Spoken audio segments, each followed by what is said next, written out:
we're living in a time when people really need to see each other. They need to hear each other. They need to be with one another, and people need to take action. And so we've got this gentleman, George Goehl, People's Action, and he's also the host of his own podcast, To See Each Other. Wow. Welcome to Democracy on the Brink, George Goehl. Hey, thanks for having me. You have been having these one-on-one conversations, 15 to 20 minutes long, pre-COVID, of course, with people. You decided not to be judgmental. Mm-hmm. That, I know I'm a progressive, but I want to talk to people who are on the other side of the aisle, if you will. And I want them to be able to talk to me, to feel that they can talk to me. I need you to explain this deep canvassing process that you have utilized to get people to open up and talk to you. And you actually changed some minds along the way. Yeah, it's really working. So in 2016, as Donald Trump was ascending, and we felt like we wanted to be in conversation with more people in rural communities, we launched what is one of the biggest kind of progressive, race-conscious rural organizing programs in the country, and went out in 2017, knocked on 10,000 doors. This was not deep canvassing. This was just listening. And we asked people what issues they cared about. Like, what do you see as the solutions? And how are you making meaning of the changing context in your community? And then people identified issues. People talked about the lack of clean water. They talked about factory farms coming into the community, the need for opioid relief, wage issues. And we organized people and brought people together, often across race, across class, certainly across gender, to win on those issues. And we won things. We stopped some factory farms, won opioid relief, expanded healthcare. And along the way, people started to have conversations about racism and race as a system that was creating different outcomes for different people, but is also the reason we probably weren't in the room together winning in the first place. So we were really proud, felt like we were winning, some good stuff was happening. And this included people across the political spectrum coming together to get stuff done. And we kept running into immigration and immigration reform as a bridge too far for some folks. So we wanted to learn more about that and have conversations with folks.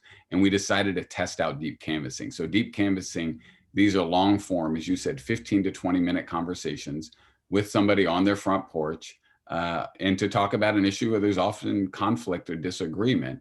And what's unique about deep canvassing is that we don't judge folks. We show radical empathy for wherever people are coming from. We try to understand people's struggles and understand how they're making meaning of the world. And then we share that. So we definitely do as much listening as talking. Traditional canvassing, which we think of as kind of verbal leafleting, is coming by with a quick pitch, trying to convince people to think like you do. And something magical opens up in these conversations because people are like, wait, you're not here to judge me? You're not throwing facts at me? You're not debating me? Okay, let's talk. And we ran an experiment in North Carolina, Pennsylvania, and Michigan to see if we could build support for a more welcoming immigration policy. And we were able to increase support for that by 20%. And that change lasted at least 4.5 months. That was the last point at which we measured, all from one conversation with a perfect stranger. So we've come to believe that deep canvassing and this way of approaching each other, of seeing each other, can have big impact, especially in this moment in the country when we're so polarized. Absolutely. But radical empathy, where does that come from? I mean, it's interesting to me that you talked about really going to someone's home. That's very disarming. Mm-hmm. People relax when we're at home. That's why the talk show format, you're almost in someone's living room, right? Radical empathy, I need you to explain that to me, because these people felt that these outsiders who come in to question them armed with these great academic credentials would shame them. Yeah. I'm a factory worker, I'm a basic person, but you're coming from these great schools and on and on and on. But you didn't come at them that way. You came at them person to person. Am I right? For sure. I think that's exactly right. So I think a couple things, like one, we have to come in truly curious about the other person, about their struggles, about what they're up against, about how they're thinking about the world, and about how they've come. What about their life journey has led them to make this meaning of this moment in American life? And we have to really want to know. And we also have to come in with a sense of we're not really concerned and we're not going to judge you around where you are right now. But we are curious if you're willing to go on a journey to rethink some things. And And so then when somebody says something that we may not agree with, we have to just be like, that's where that person is right now. Like versus like, and I think right now our culture is in a moment where we want a little bit of a gotcha thing. It's like, aha, you said the wrong thing and I'm going to jump on you right there. And I will say deep canvassing isn't for everybody. Some people are like, yeah, I can't do this. I want to get into a debate and argue with people. But other people, even people who started maybe because they needed a job as a canvasser, they were curious, have said to me over and over, like, they're like, I am done judging people. I'm done assuming that people are unmovable because I've gone up into way north rural Michigan or into trailer courts, in North Carolina and found people are like, one, people are movable and open to rethinking things, but also they're generally good. We just think differently on this thing. And so I think, it's a beautiful thing that's happening in this project is definitely we're impacting the people whose door we knock on, but also the canvassers are really rethinking kind of prejudging people. What did you learn in this post-Obama, Trump ascendant era when you were doing that deep canvassing? Yeah, it's so interesting. Like there are 700 counties that voted for President Obama twice. A third of those voted for Donald Trump, and the swings were often 20 to 30%, which is just kind of really mind-boggling. So, but I think we learned one, especially through the listening, the 10,000 conversations I mentioned at the beginning, is people really did feel unheard and Mm. unseen. And I think actually most low income and working class people in America feel unheard and unseen. So I just want to make that clear. But people over and over when we knocked on people's doors, that people would say, you know what? Nobody's ever asked me before. Like, thank you so much for coming here and just asking me what I think. Women Uh, caring enough to ask me what I think and how I've lived. Yes. yes, exactly. I'm like actually curious about how you think about these things. And I'm not Mm. here to tell you to think like me. I think that it was very unique. And I think actually really the opposite of how we do much of our politics right now. So I think people really appreciated that. And I think people are both experiencing significant economic decline in a lot of communities that have really just kind of been blown out through kind of deindustrialization and other issues, and are trying to make meaning of the changing demographics of the country. And I think those two things combined have created an opportunity where some extreme right-wing forces are really preying on that. And I think those of us that want to see a more just society need to figure out how to create an alternative for folks. And that alternative definitely starts by being in real, authentic relationship. Is there any tie that you've seen between the rural, urban, and suburban communities? Are there any places where people can come together? I mean, you've got this mid-sized city like Flint, Mhm. for example, that has a lead water crisis, but we're both from Chicago. Right. We also have a lead water problem that no one is talking about, for example. It's all over the country. I mean, are there any ties that bind us? I'd say first, definitely just the feeling of being unheard and unseen actually binds us. And so I mean, one of the interesting things that happened in the deep canvassing work is on the doors before COVID hit and we needed to move to phones, was about half of the canvassers were canvassers of color. Many were immigrants or children of immigrants going into like overwhelmingly white rural communities to talk about immigration, which one I just think is super courageous. And these are folks who are like doing some of the most important work in the country. A lot of folks were like, I didn't know there was like white poverty. I didn't know 18 million white people lived in poverty in this country. Like that's a thing. Like I'm going to think about that. So I think you're like, oh, there's actually some commonality. But to the issue you brought up, I actually think there's no issue that unites people more than clean water or the lack of it. If you're a family farmer who lives in a community that's had corporate agriculture come in and you got these big factory hog farms and they're polluting the water, you live in Flint, Michigan, or you live in Chicago, like issues like that. The top 5 issues that came up in our rural canvas were healthcare, lack of clean water, addiction, better schools, and jobs. That sounds to me like an urban agenda too. Like that doesn't sound unique to rural. So I think there's so much commonality, but really progressive forces have almost no infrastructure in rural communities and even these kind of mid-sized communities. There's actually not that much organizing happening in the Kenosha's or Reading, Pennsylvania's or Erie's. And that's something we've got to fix. Well, Republicans write progressives or rural, I mean, and Black and brown communities all for their own sets of reasons, but I think that Democrats can do that too. Progressives can do that. We all do a fair amount of writing each other off and not we don't see each other, right? We Yes. don't see each other. What about, I mean, now you're doing phone canvassing. I mean, pre-COVID, right? Why did you move into phone canvassing? I mean, because to me, the one-on-one knocking on someone's door, ringing their doorbell, that's so effective. Was phone canvassing as effective? Or when COVID hit, we felt loss at people's action on so many fronts, like everybody. And one of the greatest senses of loss and reasons of loss was this sense like, wow, we can't go knock on doors. Like, this is the thing we've been building, this big program to go talk to hundreds of thousands of people on the doors. So we didn't know at first if it would work, but we said, well, we got to try phones because we can't put the canvassers in danger. We didn't understand that much about the pandemic yet. And so we started testing phones. And actually the first two tests we ran were helping people think about the uprisings following the murder of George Floyd. So just testing on the phones, would people engage in a conversation? And we also had an experiment where we had conversations with folks to help people think about our relationship with China as President Trump was trying to stir up anti-Chinese sentiment. So those were two little experiments we ran. And we actually found people were way more likely to pick up the phones than we might have thought.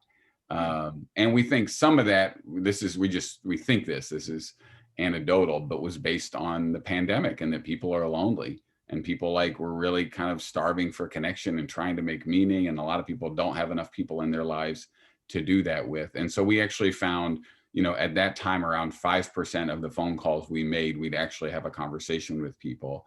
And a really interesting one, as we moved into those conversations, which were often about COVID, we'd call up and, you got a stranger calling you, and people aren't as excited about phone calls as they used to be. And we would ask people like, how are you doing? Like, we're in a global pandemic. And universally, everybody would say, you know what, I'm fine. In large part because they're talking to a stranger. And then the canvasser would be like, you know what, I'm not fine. Like, I'm worried about my grandchildren not getting their education. I'm worried about my grandma catching COVID, whatever it was. And then the person on the end of the line would kind of melt a little bit and go, you know what, I'm not fine either. And then they would start to share experiences about how they're struggling in the pandemic. And they may be similar, but there was almost always some common ground. So we actually found, at least in the context of a pandemic, phones work. Because it's company, right? Like your television. Yes. But what about this moment in which we find ourselves right now?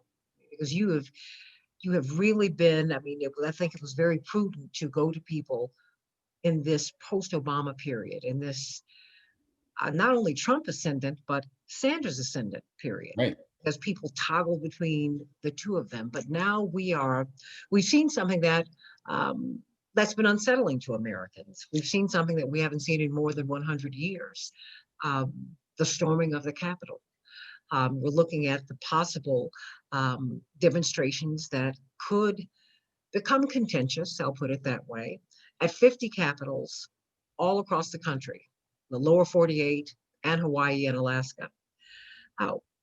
What kind of deep canvassing, if you could deep canvass those who stormed the Capitol last week,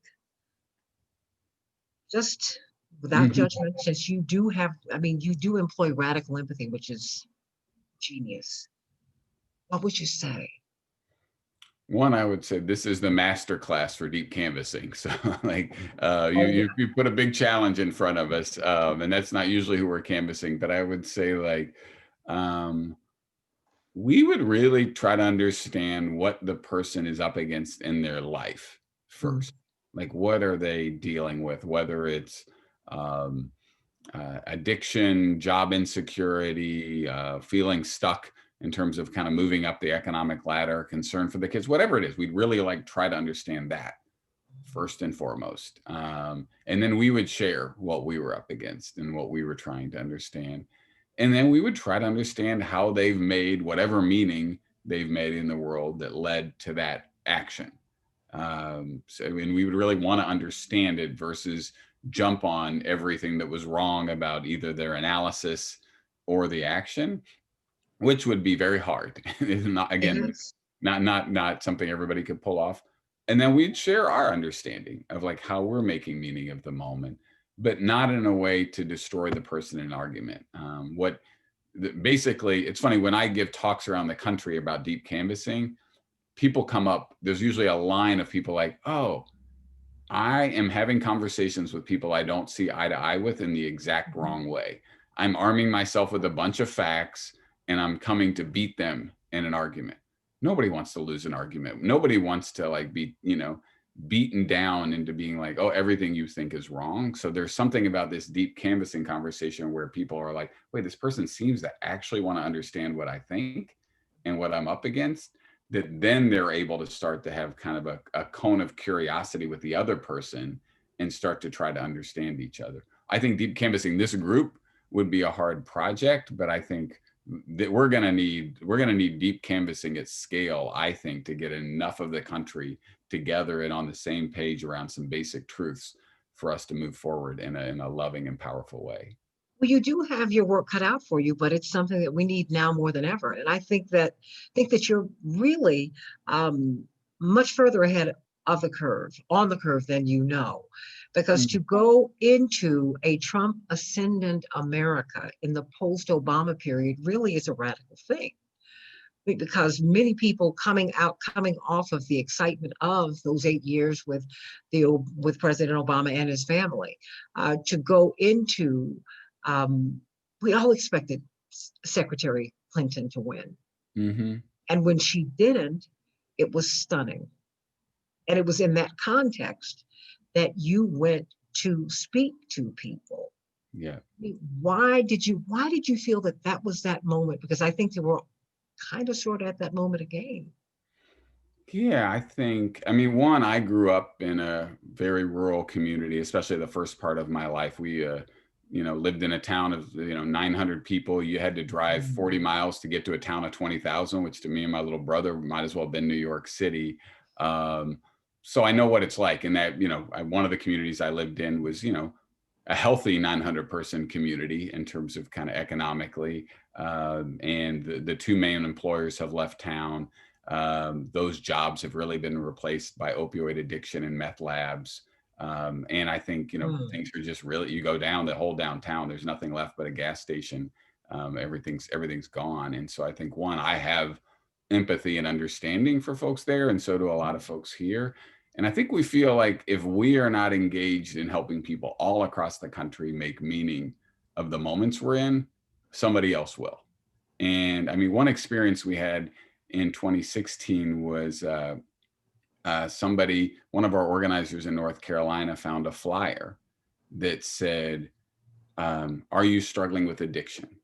This is not your fault. If you're at the end of your rope, call us. We can help you.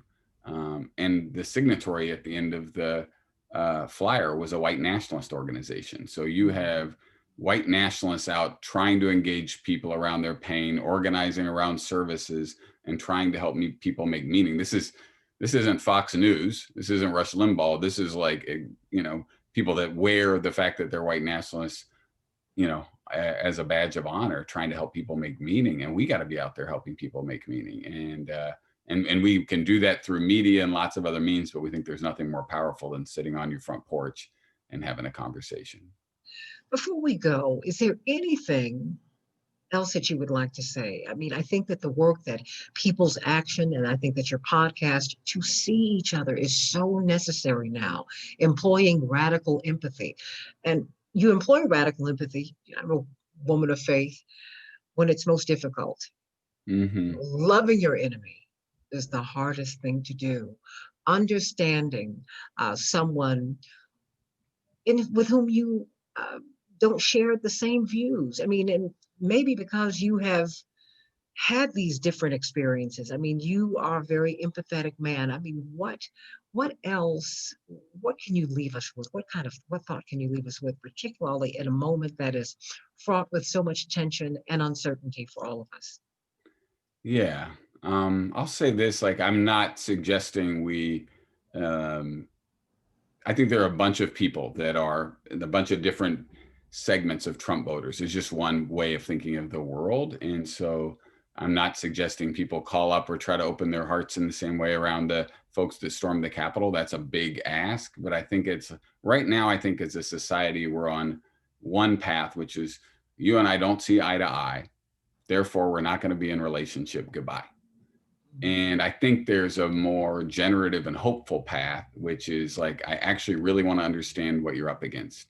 I really want to understand how you came to see the world the way you do.